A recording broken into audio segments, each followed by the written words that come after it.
Like, I didn't want to just keep adding trim in the Emotiva to get the center image, because that's not solving a problem, especially when it already had a center image before that. The second problem we ran into is, what's going on, everybody? Barrett here with Spec of Tech. Welcome to the channel. Today we're going to be unboxing and talking first impressions of the Emotiva RMC-1L 16-channel processor. Now, Emotiva says that you should rethink high-end when you're looking at their products, but is that true? Let's talk about that today. Before we get into today's video, first of all, for full transparency, I did purchase this processor with my own money, so nobody has any say in what I'm about to say. These are my opinions only. And secondly, for full transparency, this is the second RMC-1L that Emotiva had to send me. The first one that they sent me, I plugged it in, I just started taking pictures. I didn't even really look at it, but I sent some friends some pictures of the RMC-1L, and shout out to John V for pointing out that the one screen did look crooked. So when I turned it back on and had a good look at the screen, he was right. The screen was, of course, crooked. So I did contact Emotiva, and they were really good about sending out another unit. But again, full disclosure, they did take a $1,000 deposit to send me out another unit before I sent them the other unit back. First of all, I was out of town, so I wasn't able to send it, but I didn't want to be without a processor when I got back home anyway. So I wanted to have that new processor there before I sent the other one back. So full disclosure, they will take a $1,000 deposit until you send the other one back to them. And I must say that I was really happy with this second unit, but the key word in that sentence is was. There was kind of some complications towards the end, which we are going to talk about in today's video, and that is going to be before the full review. But first, we got to get this thing unboxed and show you guys what all comes in the box. So let's check it out. There's actually quite a bit in here, so that's why I want to get this unboxing on video so that you know what it all comes with. But I also wanted to show that they send a die rack kit separate of this unit. So you get the network switch, I believe that's a Raspberry Pi, and then of course the power adapters and some cables in there. But the die rack kit does come separate, so make sure that you get that along with your unit. The die rack kit actually came quite a bit before the unit because my unit got tied up in customs, but that's neither here nor there. Just make sure you get both. All right, so let's get this open. It is double boxed. And then you have actually a pretty thick manual, quite a bit there, and then you have your calibration microphone.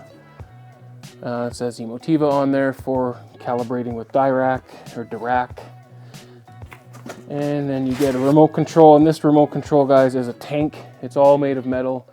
I would have preferred actually something with a backlight and maybe something even a little bit smaller, but at least it's made of metal, it's durable, should last pretty much forever. And then you get the calibration microphone cable, which is an XLR to USB type A. And then there's two boxes in here yet with other items.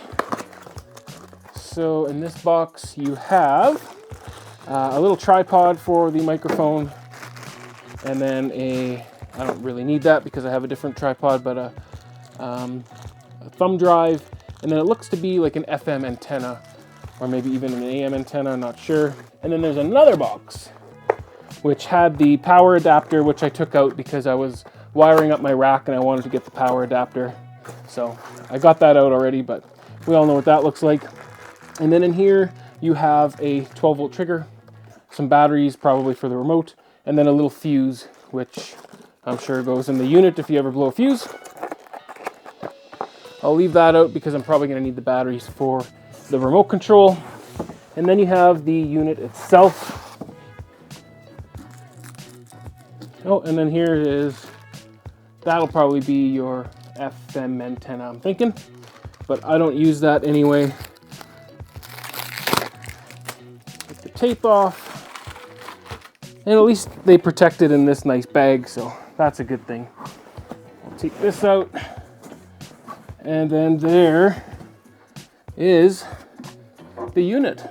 So that is the RMC-1L. So pretty much the only difference between this one and the RMC-1 is there's no expansion slots on the back of this one. All right, now that we have this unit unboxed, let's talk about price and specs before we get into some of the issues that I've had with the unit, as well as the build quality, aesthetics, and my first impressions on the sound. So when talking price, you are looking at about 4,600 Canadian dollars or 3,199 US dollars. Now, in my opinion, yes, this is a budget processor, but at the same time, given that price point, I would say that it's kind of creeping up to the higher end cost of a budget processor. Now, yes, this processor does have 16 XLR connections, but one of those is a dedicated subwoofer. connection. So really this is a 15 channel processor, and then 2 of the other channels you can either use for subwoofers or you can use them as a third set of heights. So if you do have a system that has 9 bed layer speakers and 6 heights, and you're also incorporating 2 or 3 subwoofers, you're not necessarily going to be using this unit unless of course you incorporate a mini DSP, or if you're going to put your subwoofers on Y-splitters, which I wouldn't recommend, especially if they're in different parts of your room. I would recommend using a mini DSP. Moving along to the back of the unit, the first thing that you're going to notice is that it has XLR connections only. It does not have RCA connections. But I would recommend using XLR anyway if possible. So if you do plan on using RCAs, you're going to have to get adapters to make that work. Besides these 16 XLR connections, you do have an FM and AM connection at the top left of the unit. You also have 3 sets of left and right analog ins. You do have a set of left and right balanced XLR inputs as well. And along the top of the unit, you do have 8 HDMI ports or inputs. These are going to be HDMI 2.0. They are not HDMI 2.1, so you do not have 4K 120 Hz or 8K 60 Hz on this processor. And when it comes to HDMI outputs, you do have 2, and one of them does support ARC. And moving to the middle of the unit, you do have a digital out for coaxial as well as an optical, and then you do have 4 coaxial digital ins as well as 4 optical digital ins, and then you do have your AES or EBU in right beside that, as well as a USB port. You also do have a LAN input as well as another USB input, and beside the LAN and USB, you do have an IR in and an IR out, as well as 4 trigger outs. Below the digital inputs, you do have a Zone 2 output. All right, so that pretty much covers the specs of this unit. If you guys do want to know more, drop your comments down below of what you would like to know. But again, you can just go to the Emotiva website and find out pretty much anything that you want to know about this unit. Now let's move on to the build quality and aesthetics. I do have to admit that this unit is very nice looking. In my XMC2 versus the Anthem AVM70, I believe, video, I had mentioned that the XMC2 was a little dated compared to the Anthem AVM70 with its color screen. It did look a little bit more modern, and I have to say the same thing here. The RMC-1L does have 2 screens on the front. Although it does look really nice and they serve their purpose, they do give you a lot of information. At the same time, it does look a little bit more dated versus something like the Anthem AVM70 or AVM90 with their color screens, but that's not a knock on Emotiva. They still look fantastic. It's just, I think that they could add a color screen to the front of their devices versus just the blue OLED, but at the same time, like I said, it does look good. Now, I personally feel that this unit is very well built, and it does look very good as well, but just to confirm that, I had a friend down the other day that we were going to do some comparisons on an amplifier, and he saw the RMC1 sitting there, and he himself did say that it is a sexy unit, so it does look good, guys. The build quality's up there, the aesthetics are up there when it comes to a processor unit, so all in all, I think Emotiva did an excellent job with the build and the aesthetics on this unit. All right, so let's move along to the functionality and kind of the usability or user interface of this unit. For those of you out there that are kind of wondering on the usability and user friendliness, let's talk about that. If you are planning on buying this unit and you think that it's going to be as easy to use as some of the bigger name brands out there like Marantz, Denon, or even an Anthem product, you're going to be disappointed in this case. And I don't want to try and discourage you from getting Emotiva because it is something that you could easily learn how to do. It's not incredibly complicated, but it's also not designed to be the most user-friendly unit on the market. For example, the on-screen display, although it is very basic and very simple looking, there is so much customization available to you through that OSD. It may be a little overwhelming for those that aren't familiar with a product like this. And while we're on the subject of the on-screen display, it isn't exactly the fastest or most efficient on-screen display that you're going to find out there either. It does work and it's fairly quick, and they did release an update, I believe in November of 2022, and things seem to be working a lot better. When I had kind of compared the XMC2 to the Anthem AVM70, I ran into a lot of bugs with the operating of the XMC2, even when it came to trying to run Dirac on the XMC2. Just a lot of issues came up, and it made it very difficult to even try and do a comparison. I think that they've come a long way. That update did improve a lot of things with the RMC1L. For the most part, I haven't had any hiccups when switching between inputs. I wouldn't say that it's very quick, but it's definitely not as slow as it used to be and does seem to be more efficient when switching between inputs. Now, with that said, you guys know that I am always entirely honest with you, so I did run into one bug. I'm not sure what happened, but I was switching from HDMI simply to optical 1 because I was going to be listening to some music through my new Prime Stream 9 streamer, and it just kind of locked up. I wouldn't say locked up. It was still processing things. Each button press would take you 30 seconds to a minute for it to process. Now, when something like that happens with the Emotiva, I feel like the best thing that you can do is just turn the unit off, unplug it, plug it back in, leave it unplugged for maybe 10 to 30 seconds, and then plug it back in. And at least in my experience, that usually fixes whatever bug that you're experiencing. But again, full disclosure, that was the only time I experienced a bug. After that, everything was very consistent, I guess is the best way to say it. It wasn't exactly fast. It wasn't the super smooth experience that you might get with a much more expensive processor, but it was consistent. It worked. It may not be the fastest, but it does work. So I guess to sum up my first impressions on the usability and the user interface is, again, if you're looking for something that's going to be very easy to use and kind of take you through step by step on how to use it and what to do, something like a Marantz, when you plug it in, it kind of tells you what to do and what to set up and kind of guides you through a little bit. And Anthem with their amazing web UI is also very intuitive as well, and it helps you set up all those things. If that's what you're expecting from this experience, don't expect that. But as long as you have a little bit of know-how and you're very familiar with processors and how they operate, you shouldn't have any issues setting up the Emotiva.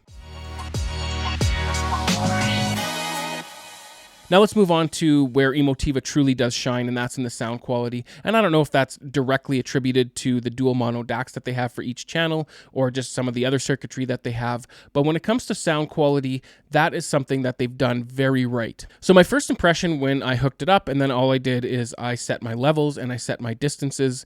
I didn't run Dirac yet. I just wanted to hear the unit as it came stock without any room calibration. Now I don't want to say a whole lot here because, again, I haven't spent a whole ton of time with this unit, and I don't want to over-exaggerate anything, but I will say my first impression when I first hooked it up and I first started listening, when it came to movies, I would say it's pretty close, if not on par, with the Anthem AVM90. And given the price difference of these units, that is saying something. So with movies, this unit is fantastic. Again, this is before I ran Dirac, and I'll touch a bit on after I ran Dirac in a second here. But my first impression when listening to music is that the Emotiva is a little bit brighter, or a little bit more treble, I guess, just out of the box, the way it sounds. And again, I'm comparing this to what I had before, which is the Anthem AVM90, which isn't a fair comparison when it comes to price. I'm just comparing the sound to help you guys understand. The Emotiva was a little bit brighter, I would say, and a little bit sharper around the edges.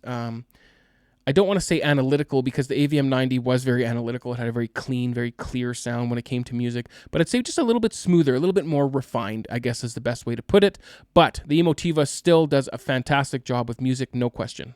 All right, so that's kind of the first impressions of the unit without Dirac. After I ran Dirac, something happened when I was listening to the Dolby Amaze demo using my Xbox Series X. If you don't have the Dolby app on your Xbox, I highly recommend that you download it. It does have some demos on there that you can listen to kind of experience Dolby Atmos.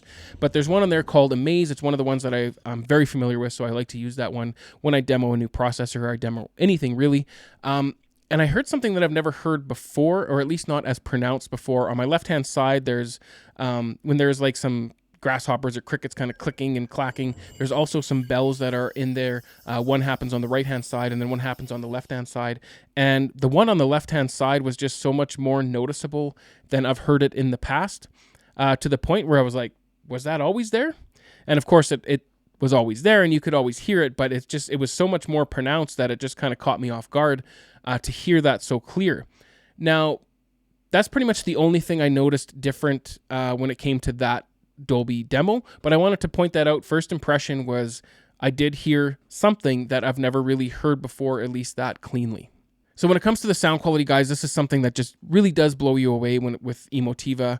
It's something that they're doing really right, and I hope they continue doing it, and I hope that they continue to progress their product into a more user-friendly, more usable product. I know that they are working on a web UI, as well as they will be releasing units that have HDMI 2.1, so you'll get 4K 120 Hz and 8K 60 Hz. And hopefully those units do function smoothly, and there's no real big hiccups with it. And I really wanted to come on this video and just gush about the sound quality and gush about the product. Because like I said, I only ran into one hiccup. I powered it down and powered it back up. And it's been operating flawlessly, or at least it was operating flawlessly for probably about 2 weeks, 3 weeks. But what ended up happening is I had, and I don't want to leave this on a negative note, but I did want to point this out again. I try to be as fully transparent as I can.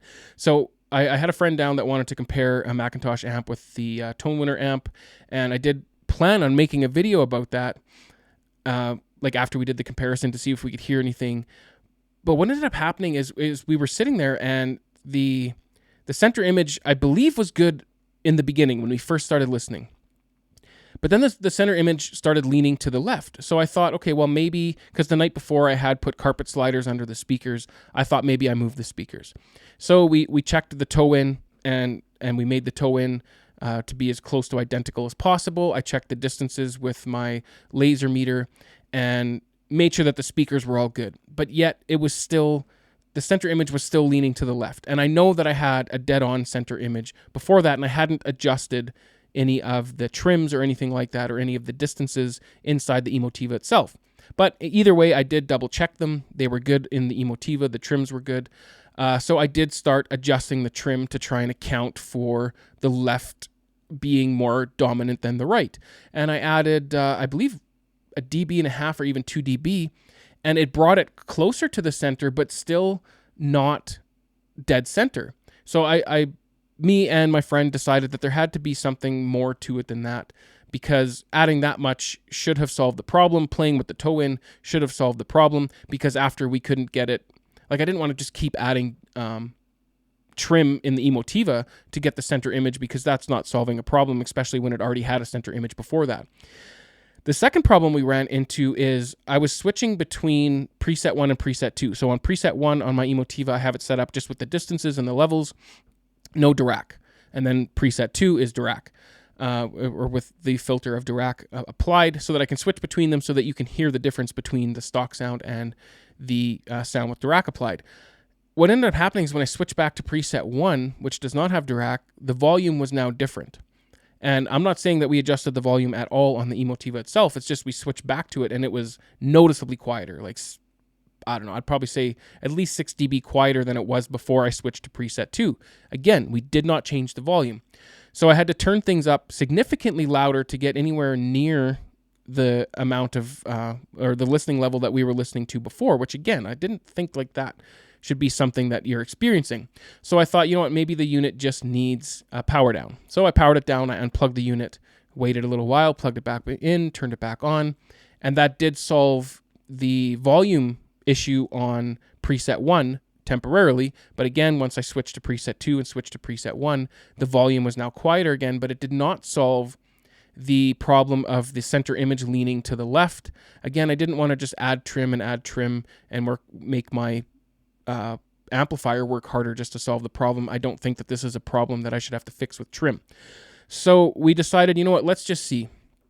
Let's unplug the Emotiva and plug in, I have the Tone Winner AT300 here for review as well, just to see if maybe something happened with the speaker, and that's why we're experiencing a center image problem. But we plugged in the Tone Winner, plugged in all the XLRs, turned it on, started listening to music, and I had already set up the distances and the trims on it beforehand when I had it plugged in before the Emotiva, so we didn't even have to change anything, and the image was dead center. No issues with it leaning to the left or the right. So that led me to believe that there's absolutely nothing wrong with the speaker, and there's just something inside the Emotiva that I don't know what happened. I don't know if it's a hardware issue or if it's a software issue. Either way, it was leaning to the left, and we couldn't really finish our comparison of the amplifiers because we ran into so many problems and we had to switch processors and all that we didn't have enough listening time with the Macintosh and the Tone Winner 81PA to come to any sort of conclusions. The temporary conclusion, I guess, if you guys must know, or I'm sure that there's those of you out there that want to know, our temporary conclusion is that we didn't really hear much of a difference. But then again, we had so much problems in between.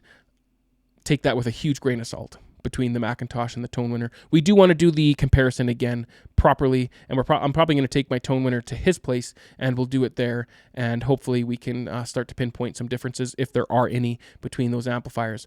But back to the Emotiva RMC-1L. Like I said, I wanted to come on here and I wanted to gush about it because the sound really impressed me. And if you're looking for a unit that, you know, you can save a little bit of money on, and you don't care that the OSD isn't exactly the most user-friendly and there's no fancy web UI on it, but you want the best sound that you can possibly get for the price with the 16-channel processor, that's probably the Emotiva. As long as it's working properly, that's the Emotiva. In my opinion, my first impression anyway. I'm going to spend some more time with it. I have contacted Emotiva about the center image leaning left, as well as the volume changing from preset 1 to preset 2. So I'm going to wait to hear back from them and see if it's a known issue or if there's a fix for it or what it might be, and then I'll continue on with the review.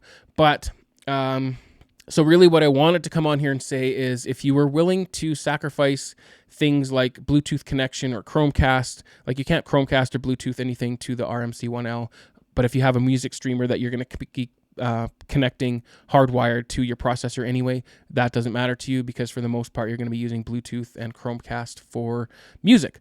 So if you do have a streamer, that eliminates that issue, which I do have a streamer, so that wasn't an issue for me. So if you're a person that's willing to sacrifice some bells and whistles and willing to sacrifice a little bit of usability, and you want great sound, that is the Emotiva, but I can't